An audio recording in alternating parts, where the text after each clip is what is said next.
पाकिस्तान के कब्जे वाले जम्मू कश्मीर यानी पीओजेके में हालात लगातार बिगड़ते जा रहे हैं। जहां एक तरफ लोग अपने राजनीतिक अधिकारों और प्रतिनिधित्व की मांग को लेकर सड़कों पर उतर आए, वहीं दूसरी तरफ प्रदर्शनकारियों और सुरक्षा बलों के बीच टकराव बढ़ता जा रहा है।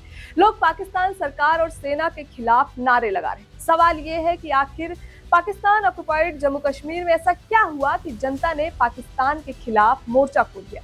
क्या ये सिर्फ चुनाव का विरोध है या फिर इसके पीछे कई सालों से दबा हुआ गुस्सा?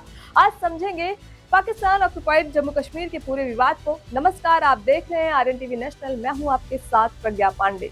कहानी शुरू होती है साल 2024 से, जब पाकिस्तान अधिकृत जम्मू कश्मीर में बिजली संकट, महंगी बिजली दरें, बढ़ती महंगाई और महंगे आटे को लेकर लोगों में नाराजगी बढ़ने लगी।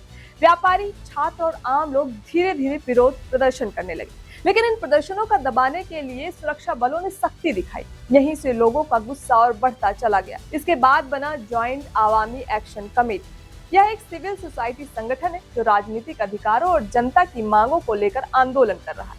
पीओजेके में क्यों शुरू हुआ आंदोलन? बिजली की बढ़ी कीमतें, महंगाई और महंगा आटा, बेरोजगारी की समस्या, राजनीतिक प्रतिनिधित्व की मांग। ज्वाइंट आवामी एक्शन कमेटी का सबसे बड़ा आरोप है कि पाकिस्तान ऑक्युपाइड जम्मू कश्मीर की राजनीति में वहां की जनता की वास्तविक भागीदारी नहीं।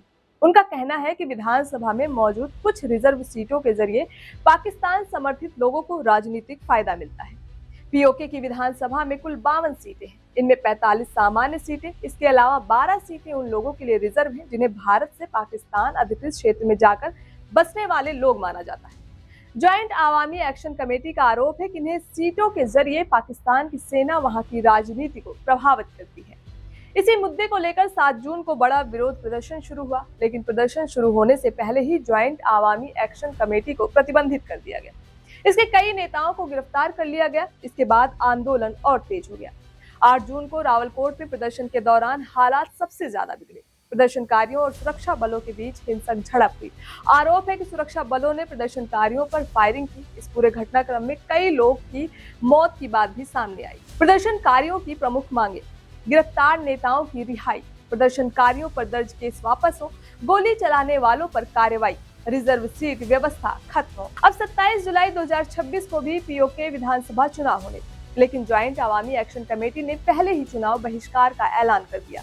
उनका कहना था कि जब तक राजनीतिक व्यवस्था में बदलाव नहीं होगा तब तक चुनाव का कोई मतलब नहीं। लोगों ने मतदान केंद्रों से दूरी बनाई और कई जगहों पर विरोध प्रदर्शन जारी रहे। सवाल उठ रहा है कि क्या पीओके पाकिस्तान से अलग होना चाहता है? इस सवाल का जवाब इतना आसान नहीं। पीओके में जो आंदोलन चल रहा है उसकी मुख्य मांग अभी भी राजनीतिक अधिकारों और बेहतर प्रतिनिधित्व को लेकर है। हालांकि कई जगहों पर लोग पाकिस्तान सरकार और सेना के खिलाफ नाराजगी जाहिर कर रहे हैं। पाकिस्तान के लिए यह संकट सिर्फ पीओके तक सीमित नहीं। बलूचिस्तान, खैबर पख्तूनख्वा और अब पीओके में भी सरकार और सेना की भूमिका पर सवाल उठ रहे हैं। पाकिस्तान पहले से ही आर्थिक संकट, सुरक्षा चुनौतियों और राजनीतिक अस्थिरता से जूझ रहा है। पाकिस्तान के सामने 3 बड़ी चुनौतियां: बलूचिस्तान में विरोध, खैबर पख्तूनख्वा में सुरक्षा संकट, पीओजेके में जनता का आंदोलन। पीओके की जनता का कहना है कि उन्हें लंबे समय से सिर्फ राजनीतिक मुद्दों के लिए इस्तेमाल किया गया। उनका आरोप है कि उन्हें कभी वास्तविक अधिकार नहीं मिले। वहीं पाकिस्तान सरकार और सेना का कहना है कि वहां की स्थिति को नियंत्रित करना जरूरी है। अब सबसे बड़ा सवाल, क्या पीओजेके में चल रहा आंदोलन पाकिस्तान के नियंत्रण को चुनौती देगा या फिर यह आंदोलन भी पिछले विरोध प्रदर्शनों की तरह दबा दिया जाएगा? इसका जवाब आने वाले समय में ही मिलेगा। लेकिन इतना साफ है कि पाकिस्तान अधिकृत जम्मू कश्मीर में जनता की नाराजगी अब खुलकर सामने आ चुकी है। पीओजेके की कहानी सिर्फ एक इलाके के विरोध की कहानी नहीं, यह वहां के लोगों की राजनीतिक उम्मीदों, अधिकारों और लंबे समय से चल रही नाराजगी की कहानी। आने वाले दिनों में यहाँ के हालात किस दिशा में जाते हैं, इस पर पूरी दुनिया की नजर बनी रहेगी। जहाँ जनता की आवाज दबती है वहाँ सवाल और बड़े हो जाते हैं। आपकी क्या राय है, कमेंट में जरूर बताएं। फिलहाल के लिए इतना ही। खबरों के अपडेट्स के लिए जुड़े रहें RNTV नेशनल के साथ।